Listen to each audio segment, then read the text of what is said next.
आज हम समझते हैं ट्रायंगल ऑफ वेक्टर एडिशन क्या होता है। देखिए, ट्रायंगल ऑफ वेक्टर एडिशन के अकॉर्डिंगली अगर कोई भी दो वेक्टर एक्स एक्सिस की डायरेक्शन में और वाई एक्सिस की डायरेक्शन में होते हैं तो जो उनके बीच में बनने वाला रिजल्टेंट होता है वो हमेशा अपोजिट डायरेक्शन में उनका सम होता है। ये हमें कौन बोलता है? ये बोलता है ट्रायंगल ऑफ वेक्टर एडिशन। ये वेक्टर एडिशन को अगर जोड़ता है तो वो अपोजिट डायरेक्शन में खुद बनता है। एक्चुअली देखिए, लॉजिकली क्या होना चाहिए था कि अगर ए वेक्टर की डायरेक्शन इस तरह से है और बी वेक्टर की डायरेक्शन इस तरह से है तो रिजल्टेंट की वेक्टर भी इस तरह से होना, डायरेक्शन इस तरह से होनी चाहिए। लेकिन एक्चुअली ऐसा नहीं होता। ट्रायंगल ऑफ वेक्टर एडिशन के अकॉर्डिंगली ये अपोजिट मैनर में रिजल्टेंट की डायरेक्शन होती है जो ए और बी वेक्टर का सम निकालता है। ये हमारा ट्रायंगल ऑफ वेक्टर एडिशन होता है। ट्रायंगल ऑफ वेक्टर एडिशन की एक डेरिवेशन है जो बहुत ही इंपॉर्टेंट है, जिसको मैं आपको समझाने के लिए कोशिश करूंगा। आप इस चीज को समझिएगा। उसको समझने से पहले एक छोटा सा पॉइंट अपने माइंड में रखें।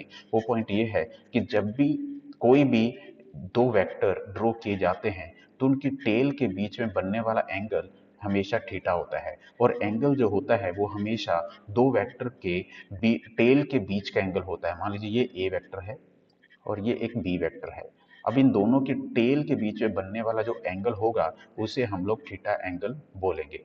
अब इतनी सी बात को समझिएगा कि जो एंगल है वो टेल के बीच में बन रहा है।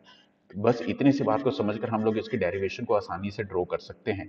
अब यहाँ से अगर मैं इसकी बात करूं तो यहाँ पर जो ए वेक्टर और बी वेक्टर है इन दोनों के बीच में बनने वाला एंगल थीटा देखिए कहाँ बन सकता है। अब देखिए, ये तो ए वेक्टर का हेड है और बी वेक्टर की टेल है, तो यहाँ तो एंगल थीटा नहीं बन सकता। एंगल थीटा बनाने के लिए हमें इस वेक्टर को थोड़ा सा एक्सटेंड करना होगा। अब जैसे ही मैंने टेल को एक्सटेंड किया तो यहाँ पर दोनों की टेल के बीच में एक एंगल क्रिएट हुआ जिसे हम लोगों ने थीटा बोला। अब ये एंगल हमारा दोनों वेक्टर्स की टेल के बीच में है एक्सटेंडेड वर्जन में। अब जैसे मैंने इसको आगे एक्सटेंड किया तो हम लोग यहाँ से एक देखेंगे परपेंडिकुलर भी ड्रॉ कर सकते हैं। अगर ये परपेंडिकुलर ड्रॉ करें तो आपको ये एक ट्रायंगल की शेप में नजर आएगा। इवन अगर आप देखें ओ से लेकर इस पॉइंट्स तक और क्यू तक, आगे ये भी एक बहुत बड़ा ट्रायंगल है और इससे छोटे वाला ट्रायंगल एक हमारा पी से लेकर इस पॉइंट तक और क्यू तक बन रहा है, यानी कि दो ट्रायंगल बन रहे हैं। अब ट्रायंगल ऑफ वेक्टर एडिशन के अंदर अगर हमने रिजल्टेंट की वैल्यू निकालनी है डेरिवेशन के अकॉर्डिंगली तो वो कैसे निकालेंगे? पहले हम लोग इसको सॉर्ट आउट कर लेते हैं, ये छोटे ट्रायंगल को। ये ट्रायंगल हमारा पी क्यू, और मान लेते हैं इस पॉइंट को अगर मैं एन बोलता हूं तो ये एन रहेगा। पी एन क्यू, इस ट्रायंगल को हम लोग अलग कर लेते हैं और यहाँ से हम लोग जब वैल्यू निकालेंगे हम लोग परपेंडिकुलर की और बेस की, उसके निकालने के बाद हम लोग पूरे ट्रायंगल को कंसीडर कर लेंगे और वहां से हमें रिजल्टेंट की वैल्यू मिल जाएगी। तो हम लोग इसको एक बार अलग कर लेते हैं और इसको समझते हैं। मान लीजिए ये ट्रायंगल मैंने बाहर निकाला। कौन सा ट्रायंगल निकाला मैं एक बार अलग से ड्रॉ कर लेता हूँ।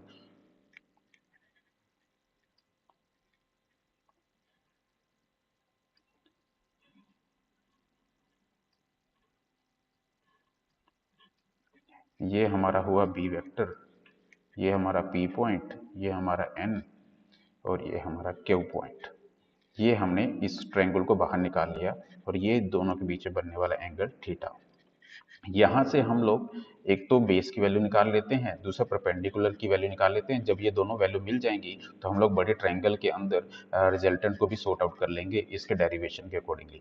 तो इनको कैसे निकाला जाए? इसको निकालने के लिए समझिए, मान लेते हैं कि हम लोग पहले साइन थीटा की वैल्यू निकालते हैं। और सभी को पता होगा साइन थीटा क्या होता है। Sine theta perpendicular divide by hypotenuse होता है। और अब इसमें मान लेते हैं परपेंडिकुलर पी है तो इसको पी ही बोल लेते हैं। इस केस में थीटा के सामने वाला जो परपेंडिकुलर है वो पी है और हाइपोटेनियस हाइपोटेनियस हमारा बी वेक्टर हुआ। इसको तो यहाँ पर बी वेक्टर लिख लेते हैं। तो यहाँ से हमें मिल जाएगी परपेंडिकुलर की value B vector sine theta. अब इसी तरह से यहाँ से कोस थीटा की अगर वैल्यू निकालें तो सभी को पता होगा कोस थीटा क्या होता है, बेस अपॉन हाइपोटेनियस। तो बेस को मान लेते हैं कि बेस लिख लेता हूँ और हाइपोटेनियस को एच लिख लेता हूँ। हाइपोटेनियस हमारा बी वेक्टर है, इस वजह से मैं एच को रिप्लेस करके बी वेक्टर लिख लेता हूँ और यहाँ से हमें बेस की वैल्यू भी मिल जाएगी कि जो होगी हमारी बी वेक्टर कोस थीटा। अब ये दोनों ही वैल्यू जैसे मिली, अब दोनों वैल्यू मिलने के बाद हम लोग इजिली रिजल्टेंट की वैल्यू निकाल सकते हैं एक बड़े ट्रायंगल के अंदर। R square equal to horizontal का स्केयर और वर्टिकल का स्केयर, ये हमारे हम लोग रिजल्टेंट की वैल्यू निकाल लेंगे। इसके लिए मैं आपको क्लियर पिक्चर में इस ग्राफ को ड्रॉ करके दिखाता हूँ। डेरिवेशन निकालने के लिए हमने ए से लेकर सी तक की वैल्यू निकाल चुके हैं और ये वैल्यू है हमारी बी वेक्टर कोस थीटा, और ये परपेंडिकुलर की वैल्यू निकाल चुके हैं वेक्टर साइन थीटा। अब अगर निकालना है, यानी कि अगर हम लोग इस बड़े ट्रायंगल को कंसीडर कर लें, अब ओ से लेकर सी और बी ये पूरा ट्रायंगल अगर कंसीडर कर लें, तो R square equal to base का स्क्वायर और परपेंडिकुलर का स्क्वायर। अब हमारे पूरे बेस के अंदर देखें तो इसको हमने पहले ए वेक्टर बोला हुआ था और ये हमारा बी वेक्टर था। अब यहां से लेकर अगर इनको ऐड करें तो ये हमारा A vector plus B vector cos theta हो जाएगा। तो यहाँ पर R square equal to A vector plus B vector cos theta, और इसका स्क्वायर कर लेते हैं, प्लस उसके बाद परपेंडिकुलर का square, perpendicular B vector sine theta, इसका होल स्क्वायर।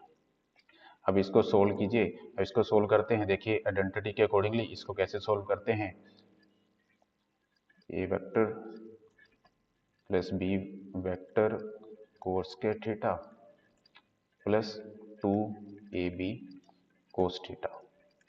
ये हमने इसको सोल्व किया। अब इसका सॉल्यूशन इसका तो सिंपल है कि हम लोग बी वेक्टर का स्क्वायर कर रहे हैं और साइन स्क्वायर थीटा कर रहे हैं।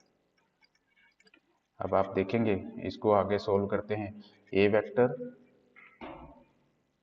तो यहाँ से आप देख रहे हैं बी वेक्टर का भी स्क्वायर है, तो यहाँ पर अगर आप देखेंगे तो कोस के थीटा और साइन के थीटा इन दोनों को अगर मिला दें तो इन दोनों की आइडेंटिटी होती है, जिसे आप जानते हो कि मैथमेटिकली साइंस के थीटा प्लस कोस के थीटा इक्वल टू 1 होता है। तो अगर बी वेक्टर कॉमन ले लिया जाए तो ये हमारा बन जाएगा ए स्क्वायर।